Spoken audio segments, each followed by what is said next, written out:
All right, we've got time for a couple more analysis sessions, and here we have Brandon. Brandon is actually going to be attending my overnight camp at Allegheny College in the end of June. So make sure, guys, go down into the description of this video to check that out. There's only about 8 spots left after this weekend. It's a small camp. It's 70 throwers overnight, 4 days in Western Pennsylvania at Allegheny College, which is in Meadville, kind of near Erie, PA, Western PA. It's really close to Cleveland as well. So Brandon's going to be out there. He's basically a self-taught discus thrower. He started throwing in 5th grade and kind of taught himself how to throw off of YouTube videos, which is pretty sweet. And we're going to take a look here. So I want to watch this again. I always try to watch these guys in like real time to see what it looks like. But we're going to take a look here and see that in full speed, the video just looks a little gentle. I don't know why that's the word that pops into my head, but it looks a little gentle. It looks a little bit hesitant.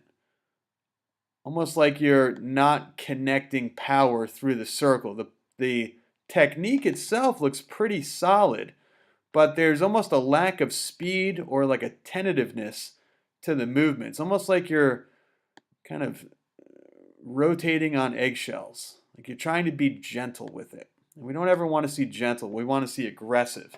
But let's take a look because the technique is there. He's throwing about 120 in the 120s. The technique looks good. The technique is there. His foot placement in the circle looks pretty good. But now let's slow it down kind of frame by frame and see what we're looking at here. So do a good job of pulling that discus back. You can see the discus is right here behind him. As we start to go, he's turning the left arm, the left foot, the left knee. Okay, he does stand up a little bit and then goes down. Okay, let's see here. Right foot comes up a little bit high for my liking. Goes down. Hey, you're a little jumpy.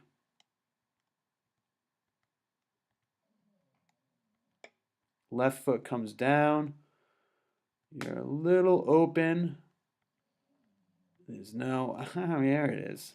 Hey, we got the jump and throw, the old classic jump and throw without any grounding at the front of that circle. All right, let's go through this here because, again, it looks really darn good. Like when you take a look at it, it looks good, but when you watch it in full speed, it looks a little too gentle, a little too bouncy, a little too, I don't even know what the word would be. Kind of, I guess gentle would be the word. It just looks gentle. So let's take a look here and see.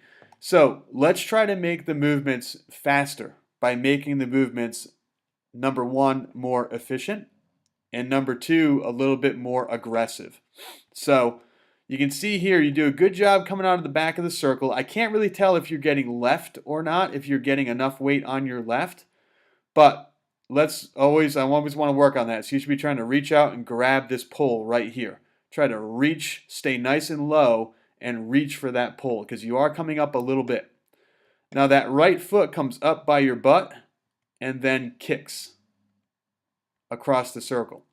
So let's make that more efficient. So instead of up to down, let's keep that right foot low to the ground. Let's keep that right foot low and let's sweep around your left. So don't lift and kick.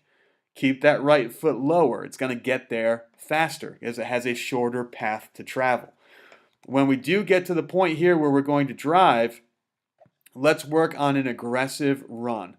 Take this foot from this position from here because you lifted and kicked. It's a little too high, but it's going to be about 8 inches or so, 8 to 12 inches off the ground. Let's work on driving that straight down into the circle. You can see here your foot kind of goes down. I mean, it's not bad,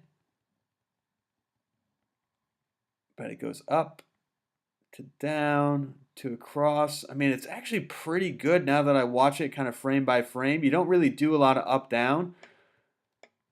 It's just your foot, I think, is going up in the air because your left foot is causing you to jump high in the air. So it's a weird kind of optical illusion. Your foot itself doesn't really go up and down, but your body goes up. See how high of a leap you're kind of taking here? You're kind of jumping to the middle.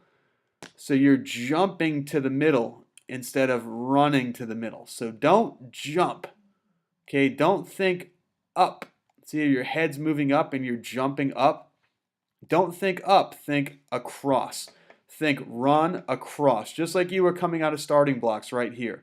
You're not going to jump out of starting blocks, you're going to jump forward. You're going to blast out of those starting blocks forward, not up in the air. So this is a little too jumpy for me. It's a little too jumpy. And that left foot coming around is taking a really long path to get down to the ground. Again, the left foot's really going up and down. So think about pinching those knees together and keeping the left foot a little bit closer to the ground. Don't bring that left foot up here by your butt. Left foot close to the ground. When we get here, you're in a pretty good position. That left arm is opened up a little bit too much, but this is a pretty good position. I want you to ground this left foot. Slam the left heel down to the ground. So drop that left heel and then work on taking your right foot, your right knee, and your right hip all together, okay, as one unit, just like a door that has 3 hinges. 1, 2, 3 hinges, and rotate that around your left as quickly as possible. So you're starting to rotate. You can see the knee and the toe moving in. If you guys watch the knee and the toe, it starts to move in. Then you get here and you jump and you start to lift off the ground. Now right here, you're just about lost connection with the ground and the discus is still in your hand. So now this entire time that you're going through and releasing the discus right there, your feet are off the ground and you've lost connection with the ground. So this is the classic example of, you've got a NFL quarterback. I always pick Tom Brady because I'm up here in New England. But you got Tom Brady. He's getting chased out of the pocket. And as, whoever it is, the linebacker, whoever is coming after him, he tries to jump and throw the ball. It's not going to have a lot of zip on it because he jumped and threw it. Now, if this was a Hail Mary where he had time to set his feet, he had time to keep both feet on the ground, he'd be able to throw it a heck of a lot farther, okay? But we don't ever want to jump and throw because just like Tom Brady trying to jump and throw when he's getting chased out of the pocket, it's not going to have a lot of zip. It's not going to have a lot of zing on the end of those throws. It's basically just going to be him jumping and throwing, jumping in the air and throwing, and there's not going to be any connection to the ground. There's not going to be any force that's being produced. So you want to keep your feet on the ground right to this point where the discus is just about to leave your fingertips. That's where you're going to keep your feet on the ground instead of the jump and the throw. Okay, so let's go back through it because that was a lot of stuff. So, right foot stays low to the ground. Don't lift and kick.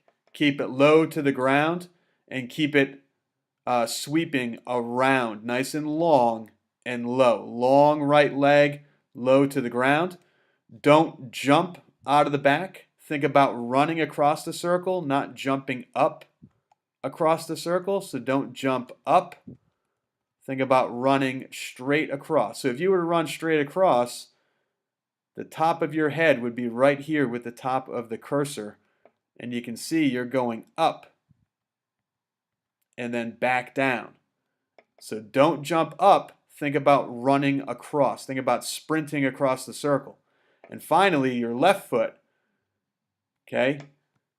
Keep the left knee closer to the right knee and keep the left heel closer to the right heel.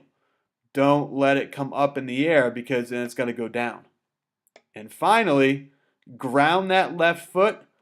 Keep your feet on the ground and throw. Don't jump and throw because you're losing connection with the ground. So don't jump and throw the thing. Keep those feet on the ground. Work on rotating that entire right side.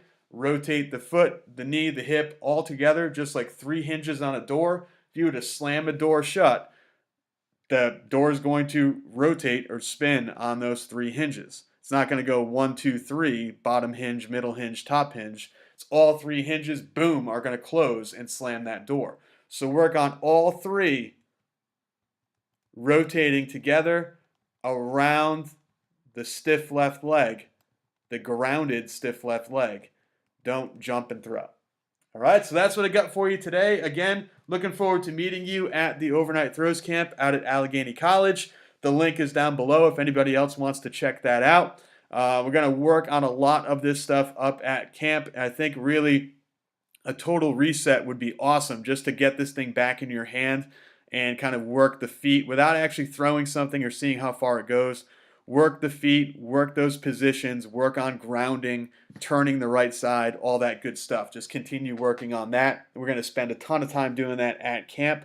But I think you've got a really good foundation, a really good base to really get off some big throws here in the near future. Just work on making it a little bit more efficient. Work on making it a little bit more of a straight line, more of a run instead of a bouncy kind of jumping throw.